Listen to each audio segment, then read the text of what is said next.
for regional and global stability. Pakistan is an agrarian economy.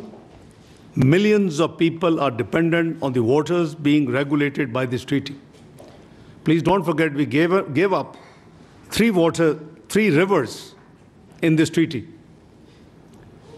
And I hardly can find a water distribution treaty in the world whereby a part of dealing with the distribution of water, the rivers could have also been given up. I can't find. The National Security Committee of Pakistan has made it very clear that any attempt to stop or divert the flow of water belonging to Pakistan as per the Indus Water Treaty and the usurpation of the rights of the low riparian will be considered as an act of war. It is equivalent to an attack on the people of Pakistan and its economy. Other diplomatic measures by India are indiscriminate and unnecessary. India's actions and inflammatory rhetoric in the last few days are highly irresponsible. Being a responsible member of the international community, Pakistan believes in restraint and remains committed to regional peace and stability. However, in case of any act of aggression, Pakistan remains determined to defend its sovereignty and territorial integrity in exercise of its inherent right to self-defense as enshrined in Article 51 of the UN Charter.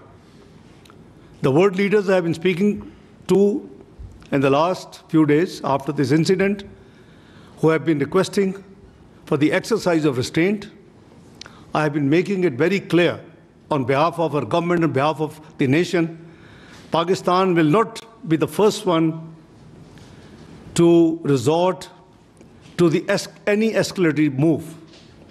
However, in case of any escalatory move by the Indian side, we will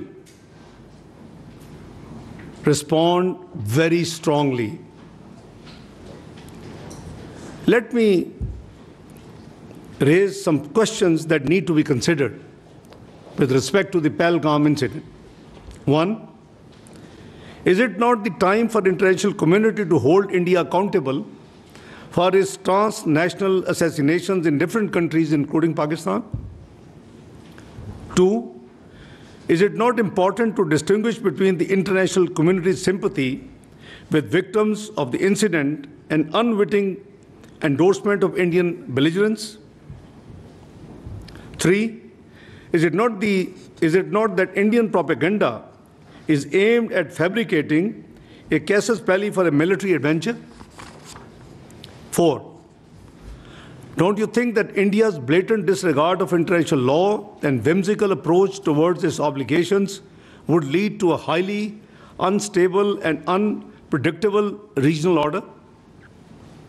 Five, isn't it high time for the international community to step in to condemn India and to prevent it from targeting people on the basis of Islamophobia and religious hatred? Six, can we deny that the dangerous Indian brinkmanship and efforts aimed at escalation can potentially lead to disastrous consequences in a nuclearized region and beyond?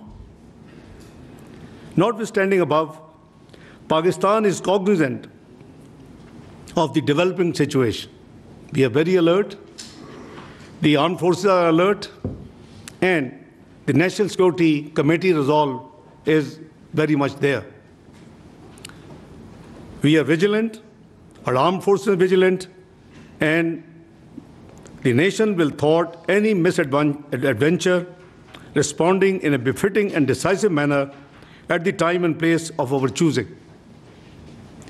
Let me also share with you that it took no time that we issued the statement expressing our condolences. I was with Prime Minister in Ankara on an official 36 hours visit. After we landed, the news came, and the moment the meetings for which we had gone there ended in the evening, I was in touch with the Foreign Office, and the Foreign Secretary and I and the team finalized in consultation with the stakeholders, Pakistan's statement on this incident, number one. Number two, a press statement was lodged by US in the UN Security Council, and we received that statement. And prima facie, there were two I'm not sure whether they were intentional or there were two important things which were missing there. One was missing, one was additional. The Pahalgam did not have in which part of the world, so we insisted Jammu and Kashmir to be added.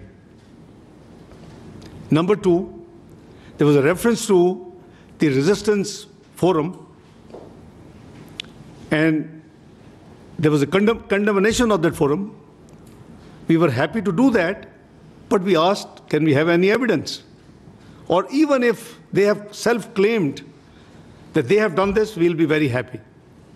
So obviously, we, on principles, all other 14 members agreed to our objections, amended the press statement, which has strongest condemnation with respect to the terrorist attack in Pahalgam. So don't tell me that Pakistan is not condemned. There are different forums of condemnation. Pakistan has condemned at the international forum, where it is a responsible, one of the 15 members of the UN Security Council. Pakistan highest security forum, which is National Security Committee, has condemned it. We've condemned terrorism in all its manifestation, all forms and manifestations. Prime Minister has given a very clear condemnation statement when he offered the independent inquiry, impartial, transparent inquiry by independent actors. So this is something rhetoric which the other side has been playing, that we did not condemn, we didn't do this. That is all wrong. So this is a brief detail I have shared with you, my opening statement. My colleagues sitting with me, spokesperson will walk you through with more detailed specific facts, and then, where necessary, Lieutenant General Sharif would step in to augment the facts.